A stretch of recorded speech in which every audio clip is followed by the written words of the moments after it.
Hi, my name is Adam Diaz. Today I'm going to show you how I turn a Manzanita Burl.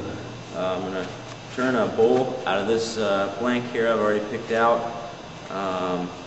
Notice it's got some pretty severe cracking. I've got a natural top, but I think it's going to make a real nice bowl. I'm using a 3-inch faceplate with screws.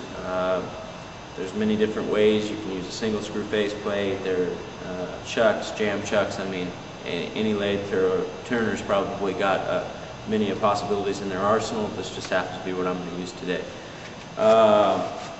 You notice I got a nice flat edge here. It's fairly solid. That's where I attach my faceplate. Set my faceplate up on my lathe here. Make sure I got a fairly good balance. I've trimmed the edges around my burl. And most importantly, what I like to do is take my tailstock with a real nice point. I have a real nice point on the end of it, and jam it in there to where put a little pressure on the bowl blank this way. That really helps me out being able to keep it on there and keep it from ripping out from the screws. Manzanita is an extremely tough and hard wood. Once those screws are in, they're usually going to stay. However, one can never be too cautious. So without further ado, I'm just going to start turning this puppy. Oh, also note I've got my lathe all the way down. It's turned all the way to the down position, and that's where I'm going to start.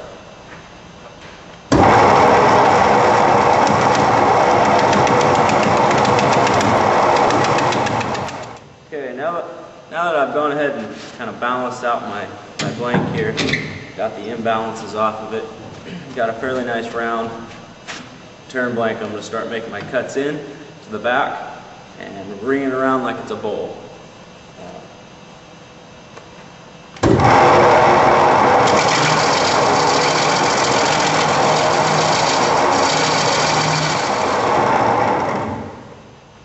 Generally what I do, and it's a fairly good recommendation, is I don't try to force the burl to be what I want it to be. I instead allow the burl to dictate what it is that I'm going to turn, how the bowl, how the shape is going to be. In this case, it's going to be kind of like this. I also, you might note that I put I came in about a 1/4 of an inch, put what looks to be like an extra chuck down here, and I do that because I don't like to have screw holes, and I cut that out later, put a nice little up, and then you might see later. So I'm going to go ahead and finish rounding this out, and then we'll tune back in, and I'm going to cut into the inside of this burl. Okay, now that I've gone ahead and smoothed out my surface, made a nice round burl here.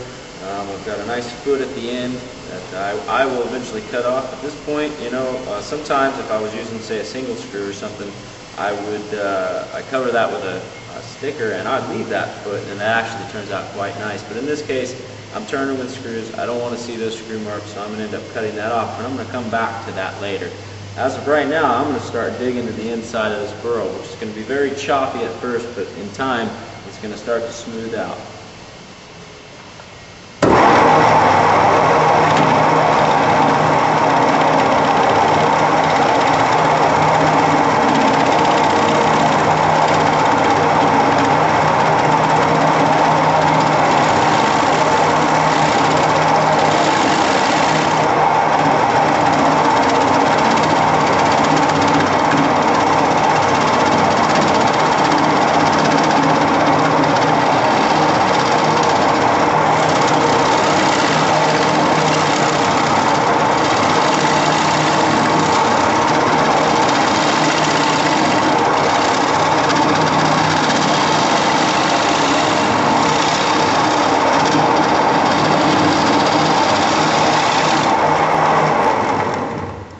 It's also important to notice that as I dig in, I'm keeping this in here, and I'm building like a little pedestal there that I'll eventually knock out later.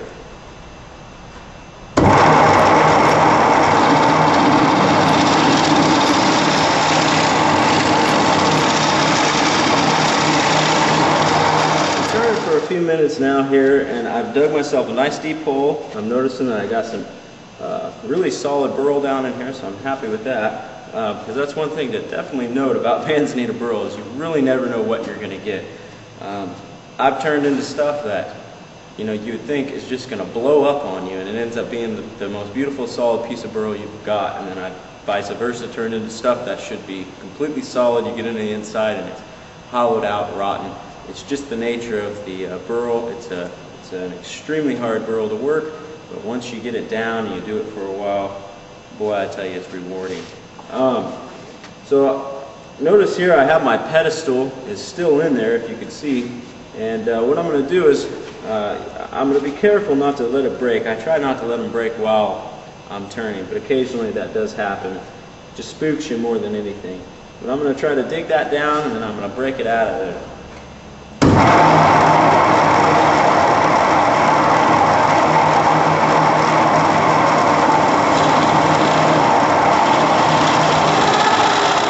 Now that I've dug it down a little bit, pull my tailstock out of here. If I can't break it with my hand, which in this case I can't, just take a hammer. Stuff's pretty solid. Just tap on out of there. That's going to allow me to check the back side, make sure I'm still solid. I've hollowed most of the stuff out, so the hardest stuff that might decide to cause us to get knocked off the faceplate is pretty well done. Haven't hit any rocks per se, so my tool's pretty sharp.